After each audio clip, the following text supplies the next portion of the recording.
കാളികൻ്റെ പുതിയൊരു അധ്യായത്തിലേക്ക് സ്വാഗതം. നിങ്ങളുടെ അസ്തിത്വം എവിടെയാണ്? ഈ ഭാരതത്തിൻ്റെ ആചാരാനുഷ്ഠാനത്തിൽപ്പെട്ട നമ്മുടെ അസ്തിത്വത്തെ നമ്മൾ തിരിച്ചറിയാതെ പോകുന്ന ഒരു കാലമാണ് ഇപ്പോൾ കടന്നു പോയിക്കൊണ്ടിരിക്കുന്നത്. നമ്മളുടെ ശരീരത്തിൽ ഉള്ള ഓരോ DNA-യിലും അതിൻ്റെ സ്വഭാവവും അതിൻ്റെ ശുദ്ധതയും അതിൻ്റെ അശുദ്ധിയും അതിൻ്റെ തീഷ്ണതയും ഉണ്ട് എന്നുള്ള കാര്യത്തിൽ ഒരു സംശയവുമില്ലല്ലോ. അപ്പോൾ ഈ DNA-യും കൊണ്ട് നമ്മുടെ ശരീരത്തിൽ ഈ DNA ഉള്ളിടത്തോളം കാലം നമ്മൾ മറ്റൊരു ദേശത്ത് പോയാലോ മറ്റൊരു സംസ്കാരത്തിൽ നമ്മൾ എത്തിച്ചേർന്നാലോ മറ്റൊരു ജീവിത രീതിയിൽ നമ്മൾ എത്തിച്ചേർന്നാലോ നമ്മൾക്ക് എന്തെങ്കിലും വ്യത്യാസം വരുമോ?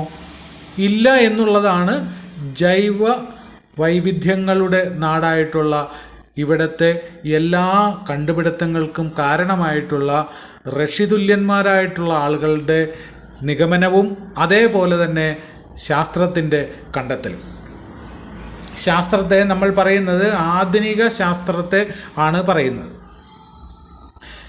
എന്നാൽ ചിലരുടെ മൗഢ്യരൂപേണ ഉള്ള ആലോചന നമ്മൾ ദേശം മാറി കഴിഞ്ഞിട്ടുണ്ട് എങ്കിൽ നമ്മുടെ സംസ്കാരം മാറി, നമ്മുടെ DNA മാറി, നമ്മളുടെ സ്വഭാവം മാറി എന്നുള്ളതാണ്.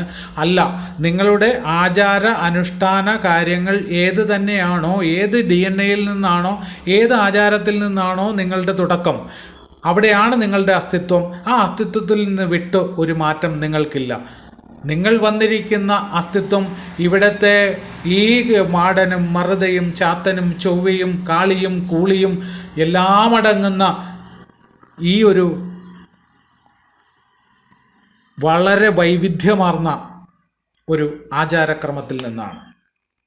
അതിൻ്റെ രൂപകൽപ്പനയിലാണ് നിങ്ങളുടെ ഓരോ DNA-യും വന്നിട്ടുള്ളത്.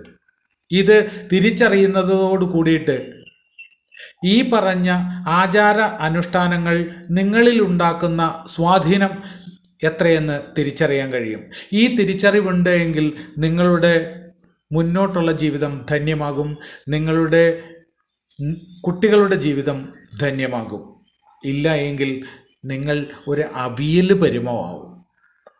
അസുഖങ്ങൾക്ക് ഒരുപാട് ആക്രമിക്കാൻ പറ്റുന്ന ശരീരമായി നിങ്ങളുടെ ശരീരം മാറിക്കഴിഞ്ഞിട്ടുണ്ടാകും.